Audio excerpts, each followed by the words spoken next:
Things are getting a little more formal in the Southern Reach trilogy as we push on to Book 2 titled Authority. However, not formal enough for me to iron my shirt, but here we are. I had to make this video. So Authority, Book 2. By the way, ladies and gentlemen, welcome to the continuing read-along book club of Jeff Vandermeer's Southern Reach trilogy, where we started with Annihilation and we are ending with Absolution upon its release in October. So this book, what I'm enjoying most about it is that it's most series just pretty much progress you through the same POV character or characters, develop the story further. However, Jeff Vandermeer is giving us a different POV, literally, with a man named Control, or who calls himself Control. And we'll get into how he got that nickname when we go through the text. But not only is it a different POV, it's in a different location. So we've heard so much about this mysterious governmental organization called the Southern Reach, and we are now inside the Southern Reach. But what's great about it is that we're not from the POV of a man who has intimate knowledge of what's going on there. It's still a mystery. So Jeff Vandermeer continues this air of mystery and atmosphere in this book because he is a fixer, as we come to know, working for a place called Central. He is coming into this facility to try to make sense of it, to try to make something happen, because clearly they have not been providing results. So let us begin, shall we, with Authority. Part 1 is titled Incantations. In Control's dreams, it is early morning, the sky deep blue with just a twinge of light. He is staring from a cliff down into an abyss, a bay, a cove. He can see ocean behemoths gliding there, and then he falls. Sometimes this happens while he is awake. Interesting to note there, right? As if he hasn't been paying enough attention. And then he silently recites his own name until the real world returns to him. Kind of like Dorothy, right? Well, she doesn't say her name, but there's no place like home. So this is kind of a crazy introduction. It's such a short chapter. You can see it right here in its entirety. It's a great framing device because it already paints Control as someone who is, I don't want to say unsettled, but he's got his own demons he's working through, and all of those demons we learn about as we progress through this thing. But it also has an air of Area X, right? Ocean behemoths gliding there. Weird stuff. So let's move on to appropriately titled 001 Falling. Subtext, you might say. First day, the beginning of his last chance. What the hell does that mean? Well, we learned that it means that he was sent here by Central and is in communication with a mysterious figure called the Voice. And we are firmly planted in a room, and he asks, these are the survivors? Returnees from the 12th expedition into Area X. And who is there? Well, the assistant director, a tall, thin black woman in her 40s, said nothing back, which didn't surprise Control. But he finds all of the people that we have come to know from Annihilation. We have the biologist, the surveyor, the anthropologist, but the psychologist is missing, however. He told her and the rest of the staff to call him Control, not John or Rodriguez. So here we get to know his name right away. We never learned the biologist's name, but John Rodriguez is his name, but he goes by Control. In that case, call me Patience, not Grace. Grace is an interesting character, and she's got a little bit of a spice of her own, clearly. Referring to him as the acting director. So Control is brought here, as we know, to fix things. He is not just brought in on the bottom level where he has to report to people within the Southern Reach. And that's what's cool about it. He's brought in to just kick ass and take names pretty much. And while he is trying to work with them, he is not working for them. Where were they found? And he internally notes, because you lack the discipline, because your department has been going to the rats for a long time now? Exactly. His first full day was only 4 hours old, and he already felt contaminated by the dingy, bizarre building with its worn green carpet and the antiquated opinions of the other personnel he had met. What I love about this is that Jeff Vandermeer continues to, and I already mentioned this, but he continues to just paint this beautiful, mysterious, weird world in an office building, right? So we're not off in the swamps, we're not on the coast, we're in an office building, and he manages to create this just deep atmosphere, and that's what I love. I can vividly picture all of the stuff, and we'll get into more things, as well as the smell of rotting honey, you might say. But Control took his time staring at the women. Their heads had all been shaved as if they had suffered from some infestation. Maybe. Not to retain any expression, so they're all sitting there zombie-faced. Don't think of them by their names, he told himself on the plane. Let them carry only the weight of their functions at first. And we know this from Annihilation, that nobody knew anybody's name back then. It was all of the biologist, the surveyor, the psychologist, etc., etc. There is a power in names, I guess. That's what he's trying to convey here. The surveyor has been found at her house. The anthropologist had been found by her husband, but the biologist had been found in an overgrown lot several blocks from her house, which we learn That was the place when she lived in the city in the first book. She went to just kind of collect her thoughts or disappear, vanish into the wilderness. But that is the one differentiator here. Everybody else has returned to a place of emotional importance, significance. Not the biologist, because we we know she's a little emotionally detached, let's say. But none of them knew how they had evaded the blockades and fences and other impediments the military had thrown up around the border. The psychologist also had been the director of the Southern Reach. So this is when we learned, wow, mind blown. The psychologist herself, the director of the Southern Reach, went in on an expedition. Something must have been very important at that time. She must have discovered something that made her decide to risk her own life, because that's exactly what she did. We also learn here, of course, that there is a major blockade around the border. I know that was a question some individuals had on the Discord servers, like, why aren't people just walking up and taking photos? And I feel like that is addressed adequately in this book. And then he asks Grace, why isn't everyone more excited to have the expedition back? Why do you think? Control. And I highlighted Grandpa's fly rods here because this is the first glimmer of a backstory we get from Control. And there is a lot of backstory, much more than I expected this early on. Well, I guess that's when you want to give the backstory, but it was teased out a little bit more in the biologist story. But, you know, she was the one writing the account, so that makes sense. They endured 9 months of questions, and we never found out anything. And the whole time they were dying, how would that make you feel? And as we know, they all die of cancer, to which Control notes his father had died of cancer. So he already has a, I don't know if you want to call it an empathetic link to these people, but maybe. Here in the cafeteria, the carpet turned dark green, against which a stylized arrow pattern stood out in a light green, all of the arrows pointing toward the courtyard. Vandermeer directs our attention to the carpet numerous times throughout this chapter. And what I find interesting is that, well, first of all, it's green carpet, right? Which is very reminiscent of all of the greenery we find in Area X. But that there are, these arrows, these stylized arrows pointing toward the courtyard as if they are subconsciously directing you somewhere. Why isn't there more light here? He asked. Where does all the light go?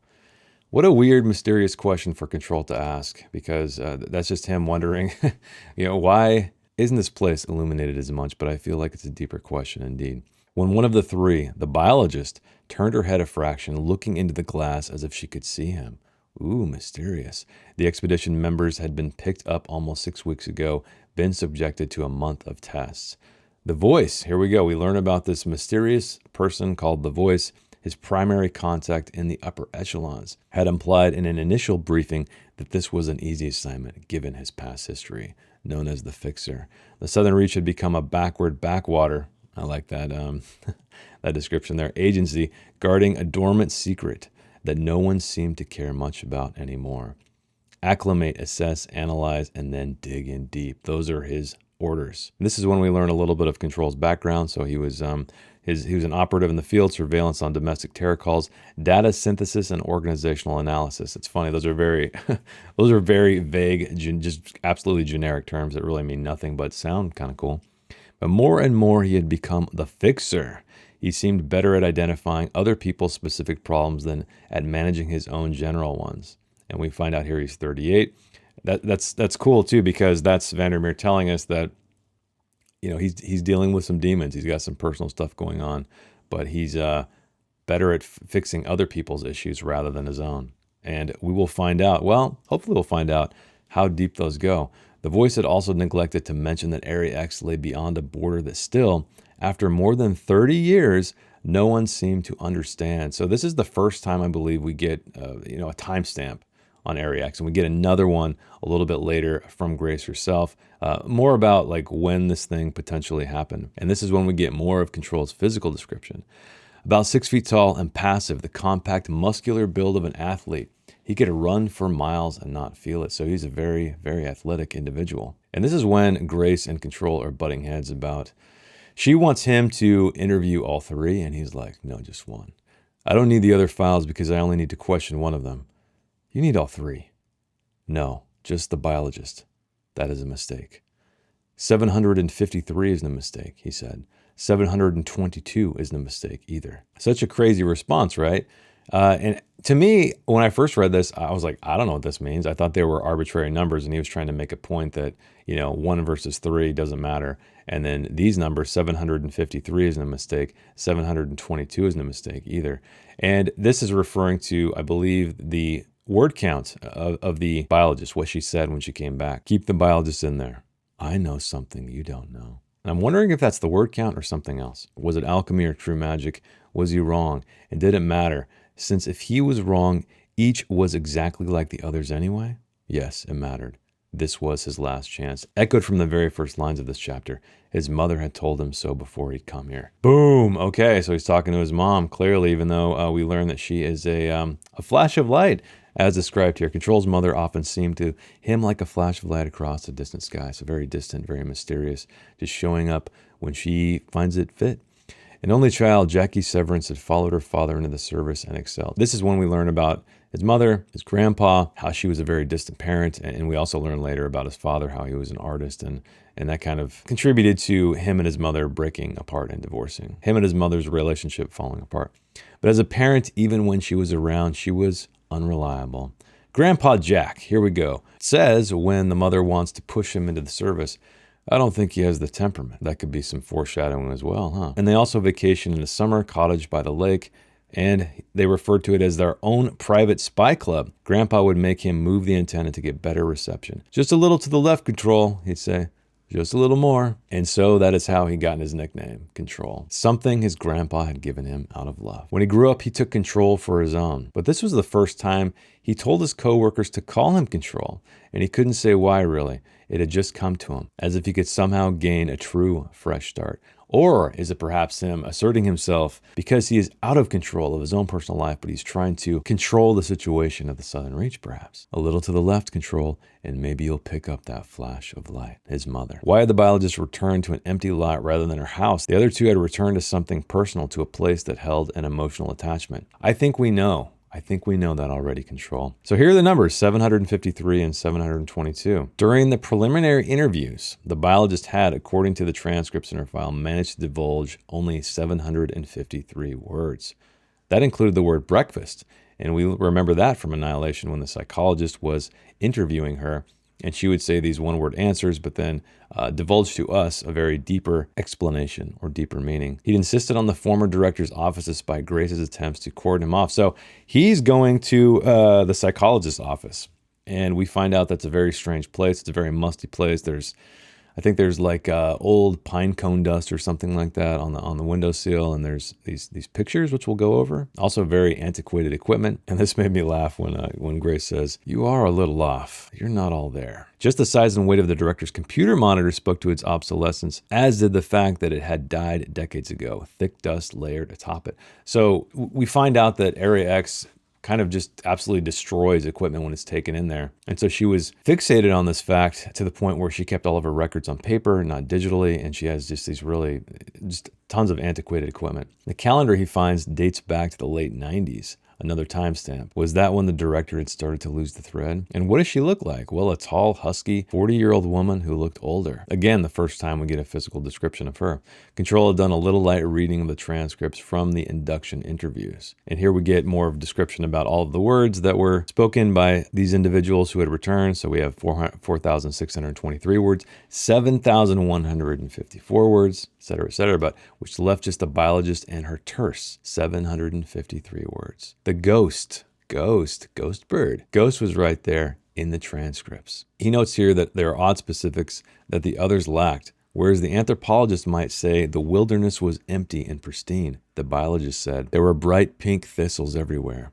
Even when the fresh water shifted to saline, the light at dusk was a low blaze, a brightness within her. She was a very poetic individual for being a biologist, and I'm not sure how much of it was the fact that she was affected or the fact that she's such an introspective person, but I felt like the prose fit in the first book. The biologist's hair had been long and dark brown, almost black, before they'd shaved it off. She had dark, thick eyebrows, green eyes, a slightly off-center nose, broken ones falling on rocks, and high cheekbones that spoke to the strong Asian heritage on one side of her family. So this is cool. We're finally getting physical descriptions of all of these characters when none were noted previously. But to me, that just sort of demonstrates the biologist. She doesn't care. She doesn't care about that stuff, so she never took note of it. Control thought she was probably almost as tall as him, so she's a big girl. Well, height-wise anyway. Before going on the expedition, the biologist had received intense survival and weapons training at a central facility devoted to that purpose. And we learn about that, and we also learn that most of what she was told, if not all of what she was told, was absolutely pointless or lies. And finally, Control approaches the biologist, sliding a chair across from her. And this is when we note that there is a strange, low-quality cleaning agent, almost like rotting honey. The room did not inspire confidence in the Southern Reach, because he notes that it looks kind of like a cafeteria. Everything's falling apart. She had the kind of presence, though, that made him reluctant to stare into her eyes. I don't know if that's her or if that's because she's pretty much a copy, to which she responds with, "Call me Ghostbird," she said. Ghostbird, or nothing at all. You remember nothing about the expedition. I told the others. It was a pristine wilderness. How well did you get to know the linguist? Not well. She was very vocal. She wouldn't shut up. She was. I don't remember. Okay, then tell me about the thistles. The thistles? I don't know. Then he's reading from her transcript. The thistles have a lavender bloom and grow in the transitional space between the forest and the swamp. You cannot avoid them. They attract a variety of insects, and the buzzing and the brightness that surrounds them suffuses Area X with a sense of industry, almost like a human city. And it goes on, although I won't. What do you remember about your husband? Did you know he came back like you? That he was disoriented like you? I'm not disoriented, she snapped. The biologist he'd come to know from the pre-expedition transcripts would not have so quickly shown irritation. Okay, so he's finally realizing she is not, well, he doesn't know that she's not who she says she is. We know she's a copy, at least I think she's a copy. But what about this copied nature makes her more aggressive? That's something to ponder. Why that empty lot? Why do we find you there? A look of indifference and no answer. Why am I a prisoner here? She asked. You aren't. This is part of your debriefing, but I can't leave. Not yet. But you will. If not thistles, what would be relevant? What should I ask you? Isn't that your job? What is my job? You're in charge of the Southern Reach. Do you know what the Southern Reach is? Yes, like a hiss, like a snake. I can put you under hypnosis. I have the right to. I can do that. Hypnosis doesn't work on me. How do you know? I just know. And we know. Why were you in that empty lot? The other two were found looking for their loved ones. He continues to press this, but he gives up and decides to leave the room. Once there, the door opened, and letting in what seemed like more shadows than it should, he turned, aware of the assistant director staring at him from down the hall as he looked back at the biologist. What is the last thing you remember doing in Area X? Drowning. I was drowning. What does that mean? Hopefully we find out. Which brings us to chapter 002, Adjustments. Just close your eyes and you will remember me.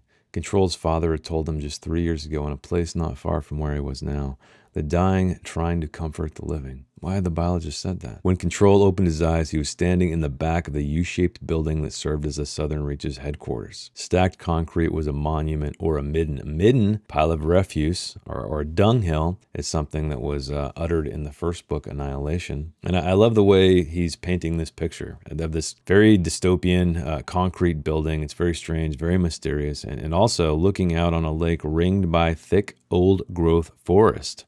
The edges of the lake were singed black, as if one time set ablaze. So did they decide to try to burn this place down, or was that something that came from Area X? And he notes the light that he sees around here. This too had at one time been new, perhaps back during the Cretaceous period, and the building had probably stood here then in some form.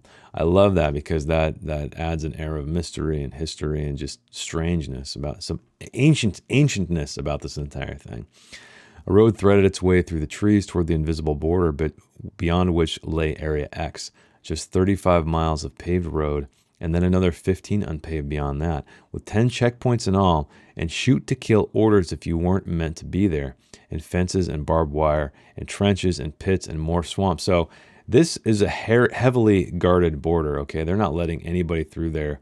I mean, we're talking a lot of miles. We're talking 10 checkpoints, okay? So nobody's getting in there. And if they do, they're very clever. Once or twice, an investigative journalist had gotten close enough to photograph the outside of the Southern Reach's border facilities. So someone got somewhat close, but not all the way inside, that we know about anyway. There came a tread around the stone tables in the concrete courtyard. The assistant director had been a field officer once. Something had happened on assignment and she'd hurt her leg, so she's walking with a limp. It wasn't an advantage for him to know this because it made him want to empathize with her. I like that. You interviewed just the biologist. I still do not know why. We should send her to Central. No, I have already sent the anthropologist and the surveyor away. By whose authority? Ooh, title of the book. Your authority. You clearly indicated to me that this was what you wanted. If you meant something else, My apologies. So she is the antagonist, definitely, in this story so far. A tiny seismic shift occurred inside Control. An imperceptible shudder. Ooh, the beginnings of something ready to break. Now, though, he was going to have to take something away from Grace as well. As he followed her in, the swamp at his back had a weight, a presence, another kind of enemy. He had enough of such views. Growing up nearby as a teenager after his parents' divorce, and again while his father slowly died, he'd hoped to never see a swamp again. So he has very painful memories of this area, and it's cool that he's nearby because there's just this traumatic past that's looming over him while he's trying to do his job. Just close your eyes and you will remember me. I do, Dad. I do remember you, but you're fading. There's too much interference, and all of this is becoming much too real. Control's father's side of the family came originally from Central America, Hispanic and Indian. He had his father's hands and black hair, his mother's slight nose and height, a skin color somewhere in between. Some more physical description. Another thing, like I keep saying, that we did not really get much of in the first book. We get a little bit of a tease of his father and mother's romance, from a desk job to active duty in the field, and that was the start of the end of it all. So his mother valued her career far more than she did her relationships with her husband and son. A landscape of unhappiness, not unique, the kind of depressingly familiar painting you'd find in a seaside antique store but never buy. I love that description of the quality of their relationships. It's so great. And her being gone was the beginning of the end for her father, because he literally says her absences tore at his father. How can you tell if a streak of light across the sky is sincere?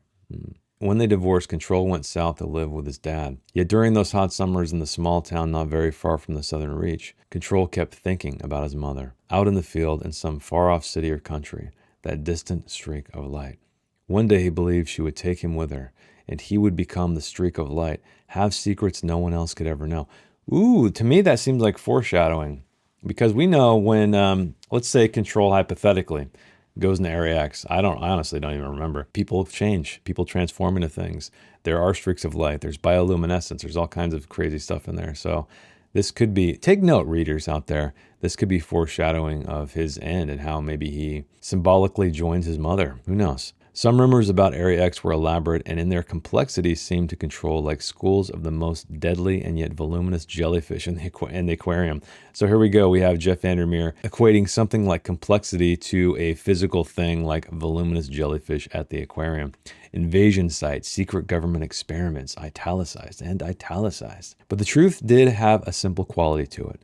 About 32 years ago, along a remote southern stretch known by some as the Forgotten Coast, an event, capitalized, had occurred that began to transform the landscape and simultaneously caused a border or wall to appear, a kind of ghost, there's that word again, or permeable pre-border manifestation, as the files put it, light as fog, almost invisible except for a flickering quality, had quickly emanated out in all directions from an unknown epicenter, and then suddenly stopped at its current impenetrable limits. So we get more history here. Sometime 32 years ago, there's a pinpoint and something's radiating outward.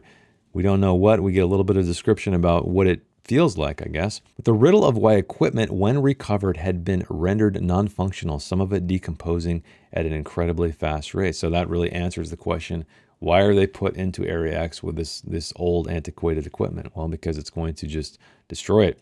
Grace rolled out the map of Area X on the corner of his desk. So she is visiting him to describe essentially what everybody's been finding. The lighthouse, the tower or the tunnel, and I can't remember what they call it. They call it some kind of, the topographical anomaly. I love that. But she notes that it started earlier.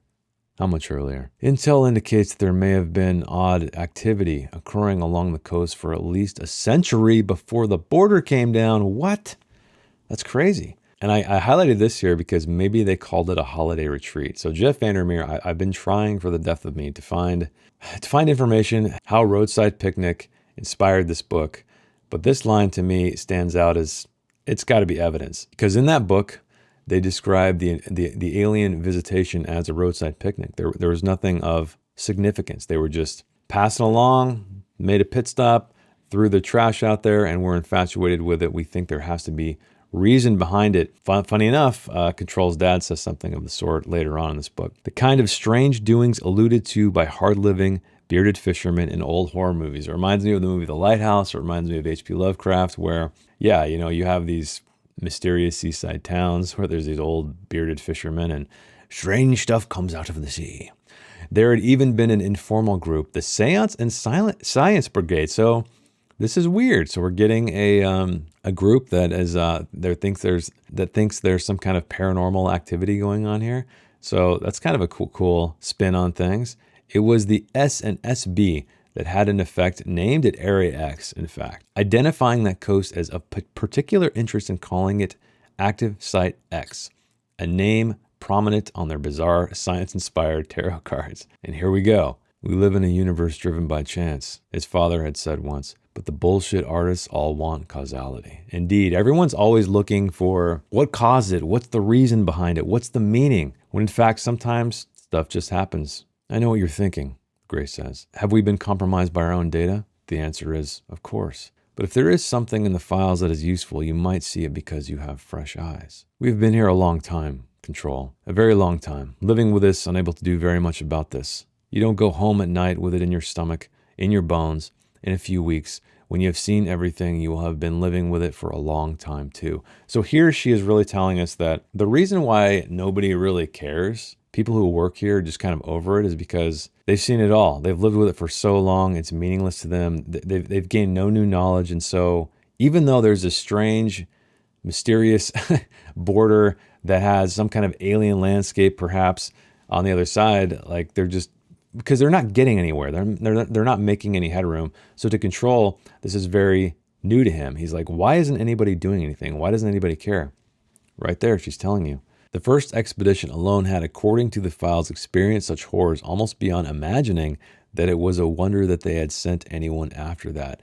What I love about this is it's hopefully Vandy, I know he remembers this stuff. But we know that Absolution is going to catalog. I don't know if it's the first. I don't know if it's the first 3 expeditions or just 3 of some of the first expeditions. So it'll be cool to see these things that are almost beyond imagining, these horrors. But they had no choice. They understood they were in it for the long haul. Grace reminds him, in 30 minutes you have an appointment to tour the science division. And we get to meet a very interesting individual. So Control is kind of searching around the psychologist's office, the director, the ex-director's office. And opposite the entrance lay another door situated in a gap between bookcases, but this had been blocked by more piles of file folders and cardboard boxes, and he'd been told it opened onto a wall. Yeah, right. We all know secret doors, right? But he kind of digs around. He also finds a square etching of a lighthouse from the 1880s, a black and white photograph of 2 men and a girl framed by the lighthouse. Is this the lighthouse keeper? And this is when we learn of her appearance as well. So Native American mother and white father being the psychologist. We learn that she was a 40-something woman who looked older, but now we get even more detail. One of the drawers in the desk was locked, and he couldn't find the key, but he did note an earthy quality to the locked drawer that hinted at something having rotted inside long ago. More mysteries. An old spy grandpa reminds him in his mind, never skip a step, you'll find 5 more new ones waiting ahead of you. So he doesn't skip the steps, and he searches this entire office for more. Bugs. Control, to his surprise, found 22 bugs in the office. Different kinds, though, from different eras, progressively smaller and harder to unearth. He wasn't sure if the psychologist had planted some of these herself or if she didn't care, if she was being spied upon. I don't know.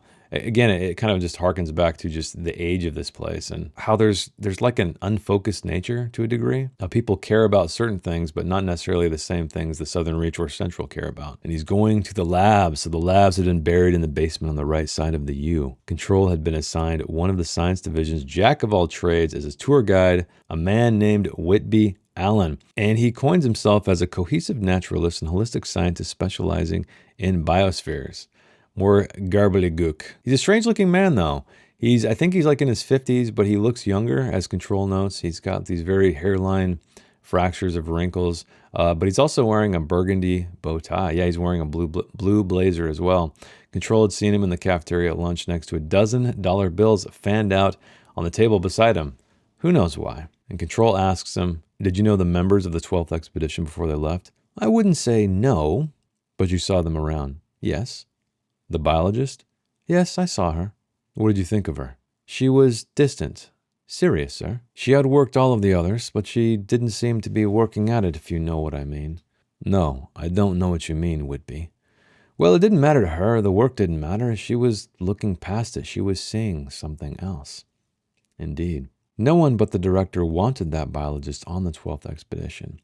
Now, I know they had a conversation by the lighthouse when she was dying, and I can't remember if she addressed why she wanted her on the expedition or not. So please, readers out there, remind me if I've forgotten. So Whitby is leading control into these, I don't know, many layers, many levels of this strange science building or science section of the building. How many people in the science division? Control asks. 25, Whitby said. But the correct answer was 19. All right, so we're already establishing Whitby as an absolute liar. It's just sometimes infuriating when new people come in and want to change things without knowing our situation. What a weird thing to say. So he's guarding something. He's holding something close to his chest that he's not speaking of. But Whitby, Control notes, looked paler than before, almost sick. When was the last time you had a new sample from Area X? About 5 or 6 years ago. And the doctors and scientists had exhaustively tested them and their clothing, only to find nothing. So they come back, but they're perfect copies. And he also notes that the science division has their own generator, filtration system, and food supply. Do you like working here, Whitby? Like? Yes. I must admit it's often fascinating and definitely challenging. Whitby had, according to the records, undergone a sustained spasm of transfer requests about 3 years ago. So we're learning a lot about this Whitby guy in a very short amount of time. And again, the mystery deepens. According to the personnel records, there had once been 115 scientists in-house representing almost 30 disciplines and several subdepartments. Now there were only 65 people in the whole haunted place. Haunted being a great word to describe this because it's crumbling, it's fading. It's not just that nobody cares. It's really illustrating the heart of this place and how pointless it is to stop Area X. Isn't that cleaning smell a bit strong? The rancid honey smell. I don't smell anything. Whitby, you are a crazy, crazy character. But he finds the door open, so they get down to this place. But why is the door open? Is this door always open, Whitby? This used to be the back end of the facilities. They only added a door a year or two ago. What is going on? They both had to stoop to enter, only to be greeted by 2 space program quality airlocks. Along the walls at shoulder height, both rooms were lined with flaccid, long black gloves that hung in a way the control could only think of as dejected. It was a kind of a mausoleum, beautiful, more great description and to evoke like this sense of atmosphere. What are those for, Whitby? To creep out guests? Oh, we haven't used them for ages. I don't know why they've left them in here. It didn't really get much better after that, which I can't wait to read more of this. So we're getting such a great new story in the series. I love the character Control. I love the fact that Jeff Vandermeer isn't placing him on the inside. He's technically still from the outside. He's trying to make sense of things, as are we. So it's a great POV character. Let me know, what are your thoughts down below? How are you feeling about it so far? I'm enjoying it. But for next time, let us read chapters 3 through 7, and I'm excited to see where Authority goes. So thanks for watching. Thanks for hanging out with me and reading along with me, and I'll see you guys in the next video.